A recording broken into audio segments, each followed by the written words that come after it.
हमारे साथ जो एक्सपर्ट आज मौजूद हैं, एम्बेसडर सिफारतकार नायला चौहान साहिबा हमारे साथ मौजूद हैं, उनसे बात करते हैं। नायला साहबा, वेलकम टू सुनो पाकिस्तान। इसराइली जारहियत का 26वां दिन है। अक़वाम मुत्तहिदा और आलमी बिरादरी की जंग बंदी की तमाम कोशिशें हम देख रहे हैं नाकाम हो चुकी हैं। अब इसका हल क्या है? इसराइल को जंगी जराइम से कैसे रोका जा सकता है? देखिए, इसके लिए पूरी बैनल जो है ना, इंटरनेशनल कम्युनिटी को अपना रोल प्ले करना होगा। अब तक देखिए, पिछले 40 साल से ये जारियत कर रहे हैं और ये अब उन्होंने उनकी एड भी जो है वो रोकी हुई है और बहाना ये कि हमास को वो टारगेट कर रहे हैं, लेकिन एक्चुअली सिविलियंस की जो है वो कितनी ज़्यादा जो है वो वफ़ात हो चुकी हैं। अब जो है इंटरनेशनल कम्युनिटी, यूएन में भी, पाकिस्तान, हमारे परमानेंट रिप्रेजेंटेटिव न्यूयॉर्क में बड़े इसमें जो है एक्टिवली रोल प्ले कर रहे हैं। पाकिस्तान ने जो वहाँ रेजोल्यूशन थी उसमें भी अमेंडमेंट्स प्रपोज़ की कि अगर आप जो है हमास को जो है नाम लेंगे तो हम फिर दूसरी साइड को भी जो जारियत एक्चुअली कर रही है, जो एक्चुअली जुल्म और सितम कर रही है, उसको भी फिंगर पॉइंटिंग करनी चाहिए। उनको, दुनिया को उन्हें नदामत करानी पड़ेगी, वरना ये बाज आने वाले नहीं। इनका एजेंडा बहुत बड़ा है। अगर आप बेल्फोर डिक्लेरेशन को देखें, उसमें उन्होंने सिर्फ ये कहा था, उसमें भी 2 स्टेट का कॉन्सेप्ट था, पर उन्होंने कहा था कि इनको भी हक दिया जाए फॉर अ स्टेट। इसका ये मतलब नहीं था कि पैलेस्टाइन का हक आप बिल्कुल छीन लें। अब वो जारियत करते जा रहे हैं इस हद तक। मेरा ख्याल है इसके 2 पहलू हैं। एक तो ये कि एक्सपेंशनिस्ट जो इजराइल की पॉलिसीज़ हैं, और दूसरा ये कि जिस तरह हमास ने 7 अक्टूबर को जो मिशन किया वो इतना कामयाब था कि इजरायली जो फ़ौज थी वो उसके लिए बिल्कुल एक्सपेक्ट ही नहीं कर रही थी। तो उनको जो उधर नदामत हुई है, वो एक तो उस नदामत का कर रहे हैं और दूसरा जुल्म पे आ गए हैं। तो अब इंटरनेशनल कम्युनिटी जेनोसाइड की बात कर रही है, अपार्थाइड की बात कर रही है और वॉर क्राइम्स की बात कर रही है। ये 3 चीज़ें पहले कभी इजराइल के खिलाफ नहीं कही गई थी, जो अभी कही जा रही हैं। नायला चौहान साहब, ज़्यादातर इस तरह के जो ज़्यादातर बयानात हैं वो कॉमन मैन या आवाम की तरफ से आ रहे हैं या उन ममालिक की तरफ से आ रहे हैं कि जो इतनी स्ट्रेंथ नहीं रखते हैं। किसी बड़े तगड़े मुल्क की जानिब से अगर कोई डिसाइसिव एक्शन लिया जाए तो मेरे ख्याल से सूरत हाल ज़्यादा वाज़े हो जाएगी। अभी हालिया जो अपडेट है, बुल्गारिया ने सिफारती ताल्लुकात मुनक़ता किए हैं, तो अब आपको क्या लगता है कि सदरन अमेरिकन कंट्री से इस तरह की आवाज़ आना ये एक खुशाइंद अमल है? मज़ीद इस तरह का सिलसिला शुरू हो सकता है जल्दी? बिल्कुल। और देखिए, जो आप कॉमन मैन कह रहे हैं ना, वो कॉमन मैन को आप कमज़ोर ना समझे। ये खासकर जो मगरबी ममालिक हैं, वहाँ पे जो प्रोटेस्ट हो रही हैं वो उनकी हुकूमतों पे असर कर रही हैं।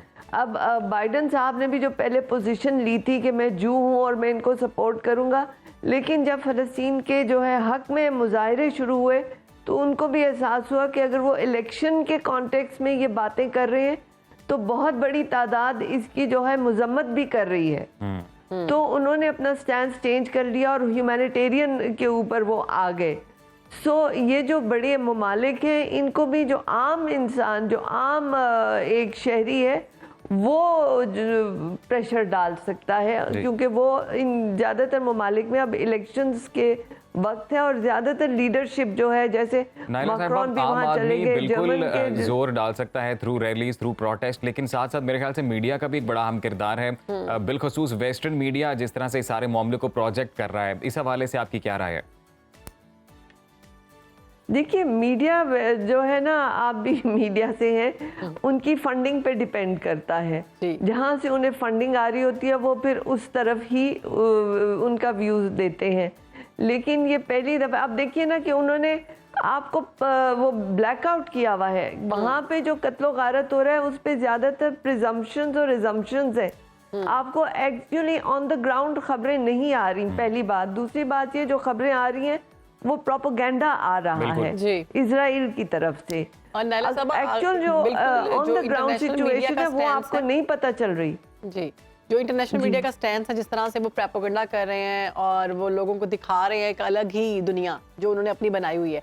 इंडिया भी एग्जैक्ट वही चीज दिखा रहा है। इंडिया का भी सेम, क्योंकि इंडिया इजराइल का अलाय है और हम देखते हैं कि वो उनके आपस में जो हैं ताल्लुकात वो किस बिना पर है, ये तो सबको ही पता है।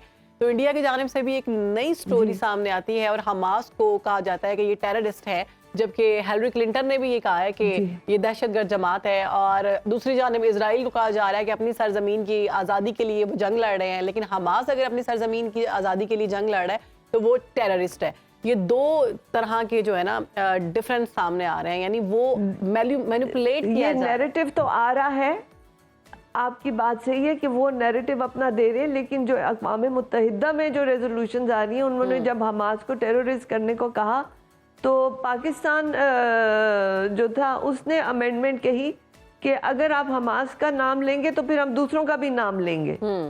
और ये हमास ने तो 7 तारीख को किए, ये तो पिछले 40 साल से कर रहे हैं और दुनिया उस पे जो है वो आंखें बंद किए हुए है।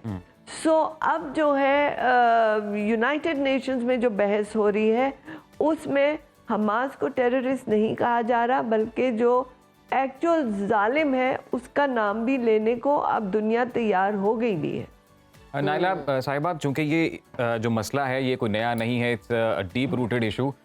ये कहिएगा कि ओस्लो अकॉर्ड जब हुआ था उसमें भी ये बात वाज़े थी कि 2 स्टेट सोल्यूशन होगा और दोनों फरीकैन जो बुनियादी तौर पर मेजर फरीकैन हैं, पैलेस्टीनियन गवर्नमेंट उस वक्त की PLO और इसके अलावा जो इजरायली गवर्नमेंट है वो इत्तफाक किए थे उस अकॉर्ड पे, उस पर अमल दरामद नहीं हुआ। हमास से दूसरी जानिब हम देखते हैं कि उनका मानना सिंगल स्टेट इशू है, वो कह रहे हैं कि जी फ़लस्तीन पे सिर्फ फ़लस्तीनियों का हक है। तो क्या लगता है कि ये बुनियादी वजह है जो बोन ऑफ कंटेंशन है between Israeli government and Hamas? नहीं, एक्चुअली नो, बिकॉज आप देखिए ऑस्लो अकॉर्ड को भी देखें ना, इट इज़ अमेजिंग कि जब अकॉर्ड साइन हुआ तो जो उसके साथ नक्शा था वो PLO डेलीगेशन को दिखाया ही नहीं गया था। जब अकॉर्ड साइन हो गया बाद में देखा तो नक्शा देखा तो वो तो कुछ और था। सो धोखेबाजी इनकी जो है वो सरिश्त में है। ठीक। और अभी ये जो कह रहे कि हमास कह रहे ओनली फॉर पैलेस्टाइन, ये भी बात सही नहीं है। पैलेस्टाइन अगर उनके लिए अपने दरवाजे ना खोलता, जब 1947 में जब ये बेल्फर डिक्लेरेशन की बात हुई थी, it was a declaration of mister बेल्फर, उसमें कोई सिग्नेटरीज तो नहीं थे। सो वो उनकी जो है जो वर्ल्ड वॉर 2 में उनके साथ जुल्म हुए थे तो इन्होंने हमदर्दाना तरीके से अपने दरवाजे खोले थे कि ये बेचारे मजलूम लोग हैं, लेकिन इसका ये मतलब नहीं था कि उसमें जो अंडरस्टैंडिंग थी वो एक हिस्सा उनको देना था। लेकिन अब तो वो इतना फिर तो नाइला साहिबा सबसे बड़ी जिम्मेदारी बरतानिया पर ही आयद होती है, क्योंकि आर्थर बेल्फोर्ड तो बरतानिया से ही थे, उनके फॉरेन सेक्रेटरी थे। बिल्कुल सही कह रहे हैं कि बरतानिया और ये P5 सारा, उसमें आप देखिए कि चीन ने अपनी पोजीशन बड़ी पॉजिटिव की है। उनके फॉरेन मिनिस्टर ने यूनाइटेड नेशन में इस बात की मजम्मत की है और उन्होंने कहा कि ठीक है, अगर इजराइल को अपने हक के मतलब एक अपना मुल्क चाहिए तो फ़लस्तीनियों का जो है ये सारा इलाका फ़लस्तीनियों का था, उनको आप कैसे जिंदगी से महरूम कर रहे हैं, जिंदगी से कुजा के उनका हक खुद इरादगी को आप उनको दें। जी। तो चीन ने इसमें पोजीशन ली, रूस ने इसमें पोजीशन ली, लेकिन बाकी जो हैं जिन्होंने इजराइल को बनने में सारा एक नुमायां रोल अदा किया वो उसको पुष्ट पहनाई किए जा रहे हैं। लेकिन अब अगर वो मजीद करेंगे, जैसे अब बाइडन ने भी पहले कहा मैं भी जू हूँ और मैं इसको सपोर्ट करता हूँ, लेकिन उसके बाद अब ह्यूमैनिटेरियन एड पे वो भी आ गए क्योंकि उन्हें एहसास हुआ कि उनके इलेक्शन जो स्लोगन्स हैं वो बैकफायर कर जाएंगे। Biden is already under lot of pressure. Europe में भी आप देखिए कि जगह जगह बहुत बड़ी रैलीज निकल रही हैं फ़लस्तीन के हक में।